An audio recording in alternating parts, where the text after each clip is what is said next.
Good morning, students. I am Manikant Mishra, Modern English School, New Area. So, today we are going to discuss the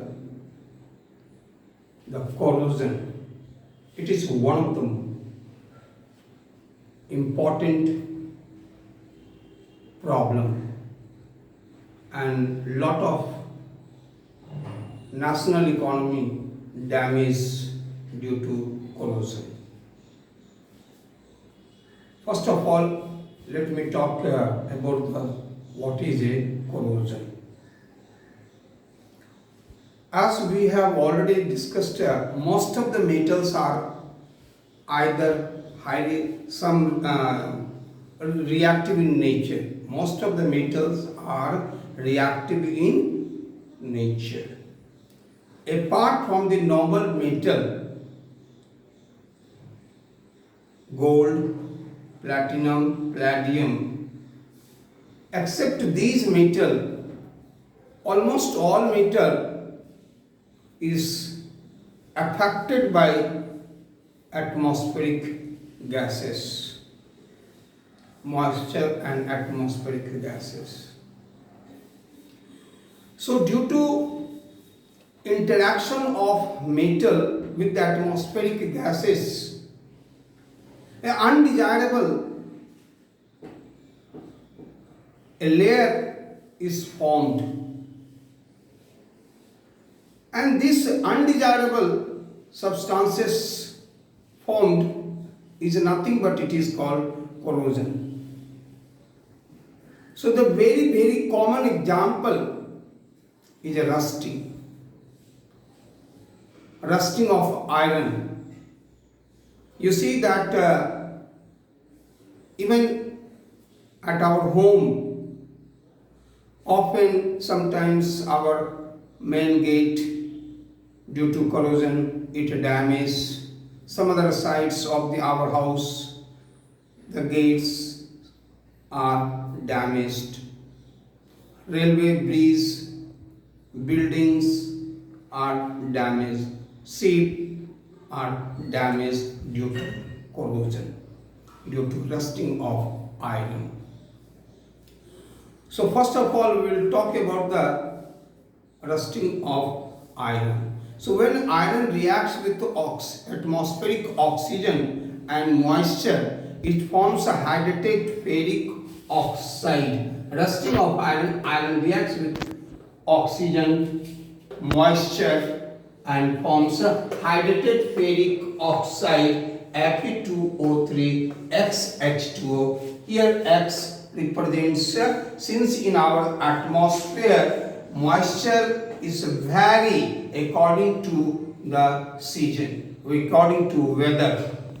According to the weather, the amount of humidity in our atmosphere changes. That's why you see that during the rainy season, the rusting takes place at a faster rate because of the presence of moisture, because of the presence of high quantity of or larger quantity of the moisture in our atmosphere. So Fe2O3 XS2 hydrated ferric oxide is the chemical name of rust.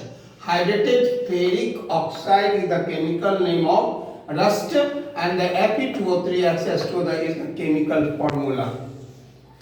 Now, how can we say that rust need oxygen and moisture, and that what are the conditions required for rusting of iron?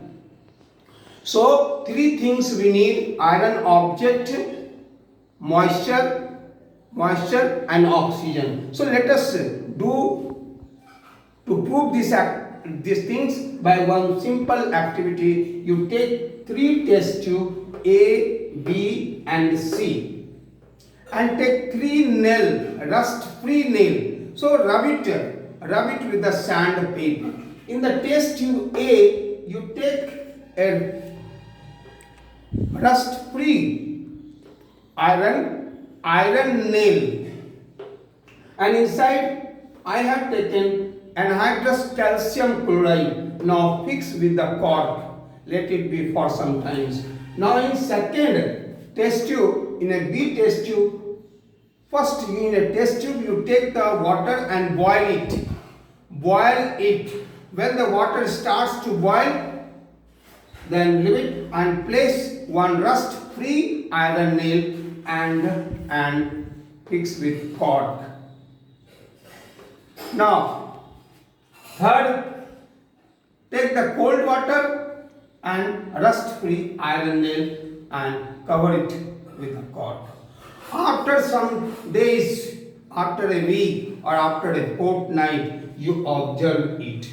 You see you take out the iron nail one by one and observe. In iron nail, this in a test tube, the iron nail of test tube A has not rusted. In test tube B also rust do not get rusted. But in test tube C, the iron nail rusted. So what it shows, in anhydrous calcium chloride, in this test tube there is a absence of moisture, because anhydrous calcium chloride absorbs the moisture present inside the test tube. So there is an absence of moisture in test tube A. In second test tube there is an absence of oxygen. Since the water is boiled, so dissolved oxygen has been expelled. Now in C, here there is a moisture as well as oxygen, so here rusting takes place. With this activity one can conclude that for rusting there is a need of moisture and there is a need of oxygen. Now often you see that copper vessel gets a green coating is because of copper also combined with oxygen, moisture and carbon dioxide forms a basic copper carbonate, which is due to which it acquires a green coating layer. Due to which it acquires a green coating layer. It is also called malachite green. Malachite green. Now corrosion of silver metal. My dear student, don't you object that silver metal is below the hydrogen? How hydrogen? That silver is displaced hydrogen. My dear student, it is not for a very short time. It takes a very long time to take this reaction. It's not for 1 day, 2 days, 3 days, 4 days, 5 days. It takes a long time to take place. That's why silver reacts with the hydrogen sulfide and forms silver sulfide and release hydrogen gas. So this hydrogen sulfide, very trace quantity is present in our atmosphere, due to which silver ornaments gets blackened with the passage of time. So blackened silver is because of the formation of silver sulfide. So this is all about the corrosion. This is all about the corrosion. Now the rate on which the corrosion depends is, or the factors which accelerate the rate of corrosion is presence of impurities. Presence of impurities in a metal accelerates the rate of corrosion. Like in iron, if there is impurities like carbon and some other elements are present, the rate of corrosion becomes very fast. If there is a pure iron, then corrosion is almost negligible.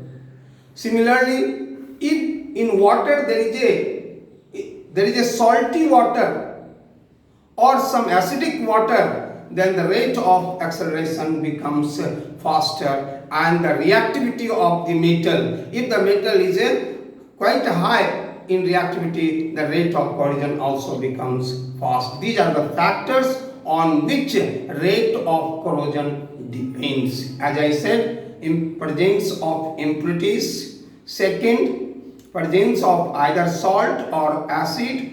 Third, reactivity of the metal. These three factors are responsible to accelerate the rate of corrosion.